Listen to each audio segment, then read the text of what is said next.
J'avais promis un room tour de la chambre froide et c'est ce que je m'apprête à faire dans cette vidéo-ci. Ça ne sera sûrement pas très long. C'est pas, je veux pas non plus éterniser les affaires. Dans les liens de la vidéo, je vais essayer de mettre le plus de recettes que je suis capable possible, tu sais, que j'ai utilisé. Vous allez voir que c'est une chambre froide qui est très simple. Je ne fais pas des recettes à pu finir. Moi, j'aime ça que les aliments soient le plus raw possible. Comme ça, après ça, on peut les utiliser comme on veut. Toutes ces skills-là se sont appris au fil du temps. On n'a pas maîtrisé ça dès la première année. C'est vraiment un apprentissage. J'apprends toujours. J'ai fait des nouveaux essais, peut-être pas à chaque année, mais souvent. Et on conserve ici vraiment la chambre froide en tant que telle. Si vous voulez regarder un peu, je pense que c'est dans la vidéo Aléandre de la brouette nordique. Là, je vais mettre le lien en dessous.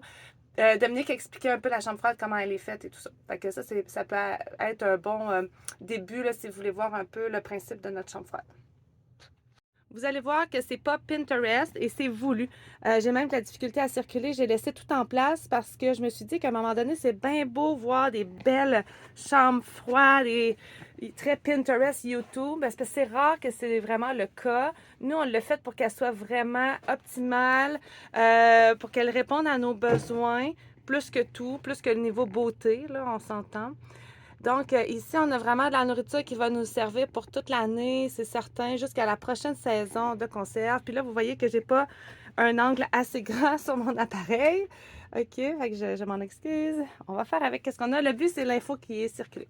Donc, on va commencer dans les bacs qui sont là. Tous les bacs qui sont là, c'est de la sciure de bois. OK, et à l'intérieur, on a les légumes racines. Donc, on va avoir carottes, betteraves. On va avoir une variété de radis d'hiver, dont le radis noir, le radis melon d'eau, quelques daikons. J'ai aussi des choux raves qui sont en sciure de bois, mais aussi emballés. On essaie d'en emballer quelques-uns. Dans les papiers journaux ici, ce sont tous les choux. On voit ici la différence. Ceux qui ne sont pas emballés, là, ils sont devenus vraiment plus bizarroïdes. Là. Donc, on fait des tests. Emballés, ça fonctionne bien. Mais je trouve quand même qu'ils moisissent, les feuilles extérieures moisissent rapidement. Je vais vous en ouvrir un juste pour vous montrer. Ah, ben le rouge est super beau. Le rouge est vraiment très beau. Donc, le vert va avoir une moisissure qui arrive plus rapidement. Donc, on a bien évidemment des choux pour toute l'année juste là-dessus. Juste là-dedans, là, c'est vraiment complet. Ça ici, ben, je le laisse. Il faut que ça s'en aille. C'est un bac de choux chinois que j'ai récolté là, les derniers avant la grosse neige, je crois. Là-dedans aussi, c'est des restants de légumes qu'il va falloir vérifier si ça s'en va au compost là, parce qu'on n'a pas eu le temps de les traiter, puis c'est des choses qui arrivent. J'ai des restants de ravioles ici qui ont l'air encore super beaux dans des sacs hermétiques. Il faut s'assurer qu'il n'y ait pas de petits verres à l'intérieur. Là. Des fois, les petits verres adorent se cacher dans les ravioles. C'est un petit navet, c'est ça. On a des poches de farine qu'on garde au frais. Puis ainsi que c'est ça, les carottes là, dans la sciure de bois ici. Je remarque que celles qui sont sur le dessus vont être vraiment moins jolies. La sciure a séché beaucoup aussi sur le dessus de ces bacs-là parce qu'ils étaient à l'extérieur. Ceux-ci sont plus humides. Puis si on regarde... Non, les carottes sont très belles. Donc, c'est quand même, c'est ça, c'est précieux. On en a une bonne quantité. Là, on va en avoir sûrement plus que nos besoins. Je garde mon vinaigre de cidre de pomme ici au frais aussi. J'en ai là, j'en ai là. J'en ai un autre. Non, OK. Donc, je vais commencer ici, à côté de moi. Sauce tomate. Cette année, c'est notre plus grosse année de tomates. J'ai fait beaucoup de sauce parce qu'on en utilise beaucoup. Je garde ici aussi des produits que je vais acheter, comme ici on a des dattes, des raisins secs, des épices, des choses comme ça. Je les emballe sous vide puis je les garde au frais ici. Pendant l'hiver, on n'est pas obligé nécessairement de la faire fonctionner. Elle a tendance à vouloir geler. Là. Fait que c'est vraiment Dominique qui gère plus au niveau de la ventilation. C'est très basique, là, vous allez voir. On met notre huile d'olive au frais aussi. Jus de tomate qu'on fait maison. On en a là, puis j'en ai aussi beaucoup là. C'est difficile d'être capable de rapatrier tout le stock au même endroit, mais en tout cas, on essaye, là. L'important, c'est de se retrouver dans nos affaires. Un peu de compote de pommes que j'ai réussi à faire, mais on a maximisé vraiment beaucoup le cidre. On a fait du jus de pomme aussi. J'ai de la kombucha. J'ai d'habitude un gros stage de sirop d'érable, mais là, on est comme un peu restreint. De l'autre côté... nos cidres, il y a encore une grosse rangée qui s'en vient. Pâte de tomate, super le fun à faire. Ah, là, il y a des petites bulles d'air, ça c'est moins bon, mais pâte de tomate, super facile à faire. Ben, pas facile à faire, mais super le fun à faire. Ça fait 2 ans que j'en fais. J'en fais pas assez pour en avoir pour toute l'année, mais c'est quand même super intéressant à faire comme procédure. Puis là, comme je vous dis, je suis due pour tout un beau triage puis un beau ménage, là, j'y arrive. Sauce à pizza, première fois que j'en fais parce que j'avais beaucoup de tomates.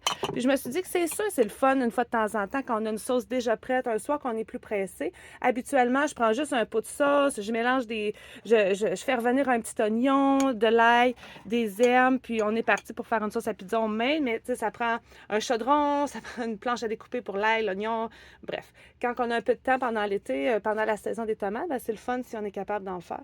Fait que j'avais fait ça aussi. Donc, de ce côté-ci, en haut, on a des cornichons à la nette. Ils datent de l'année passée et je me suis dit que, étant donné qu'il nous en restait beaucoup, bon, ben, j'allais sauter cet été. Ça, c'est quelque chose qu'on fait aussi. On n'essaie pas de tout faire à chaque été. On se donne du temps. Ici, idem, c'est des choux-fleurs marinés, une genre de petite... comment ça s'appelle? En tout cas, on mange ça à l'épicerie. J'en ai fait beaucoup. On a souvent beaucoup de choux-fleurs. Puis, c'est pas un must. Là. Ma famille aime pas tant ça. Donc, on est un peu pogné avec ça. Juste à côté ici, ce sont des cornichons qui sont sucrés, super bons. Un test ici, j'ai fait mariner du radis. C'est pas méchant, c'est quand même très bon. Je mettrais peut-être une petite touche de plus de sucre, mais je vais essayer de vous mettre le lien là, de la recette en dessous.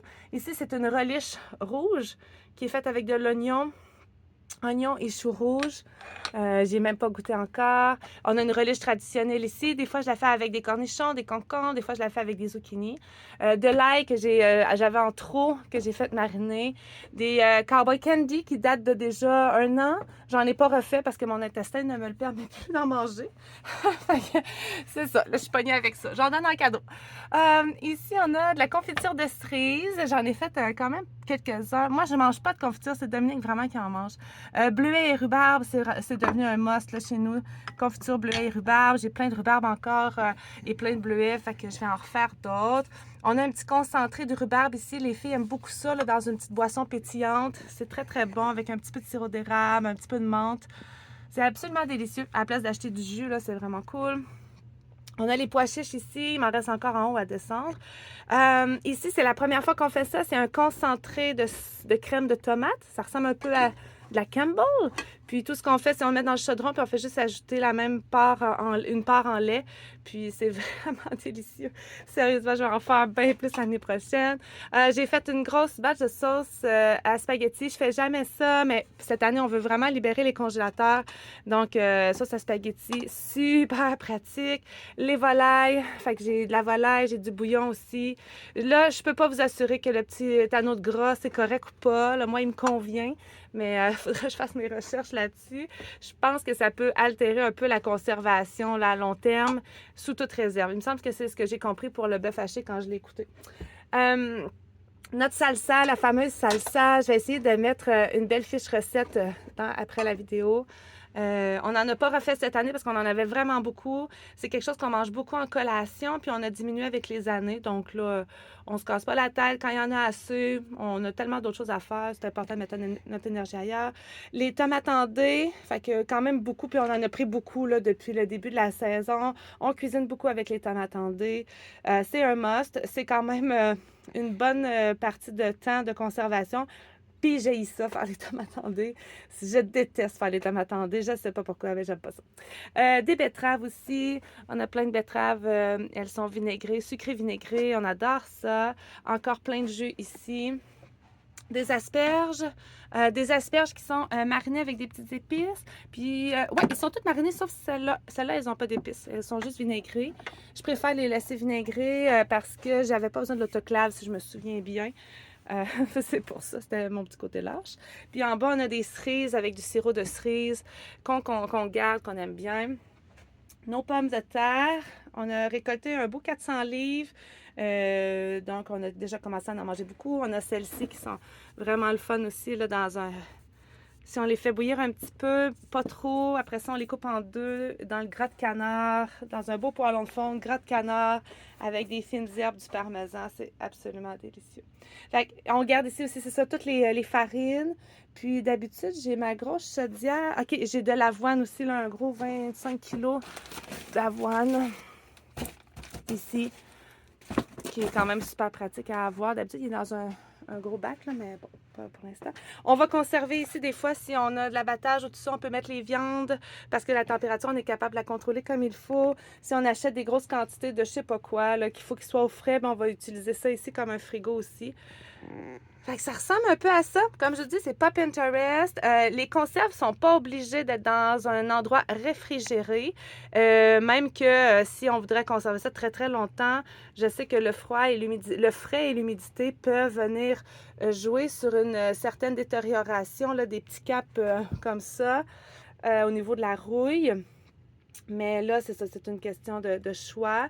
C'est ici qu'on voulait mettre les tablettes. Puis l'été, on s'en sert vraiment en mettant beaucoup de bacs comme ça. Fait que si je cueille tout mon kale, j'aime beaucoup ça le lundi, faire les cueillettes. Donc, je vais récolter, mettons, le kale, un bac de kale complet. Je le mets ici, puis je m'en sers toute la semaine. Je vais récolter des laitues que je vais mettre dans des bacs. Bien, ils sont toutes lavées, sont toutes prêtes dans la chambre froide ici. Fait que j'ai pas besoin d'aller au jardin, commencer à tout laver à chaque fois. Puis il faut dire qu'on avait conçu la chambre froide dans une optique aussi d'avoir des jardins maraîchers. Donc pour nous, c'était full accessible, c'était dans la maison. Bref, c'est ça. C'est peut-être pas la meilleure façon de faire, mais nous, ça nous convient vraiment très bien. On est très, très, très, très contents. Quand on fait aussi toutes les macérations, puis de bacon, de jambon, les chaudières, plein de saumure, c'est un bel endroit pour tout déposer ça aussi. Là, quand faut que la température soit entre 0 et 4, c'est super important.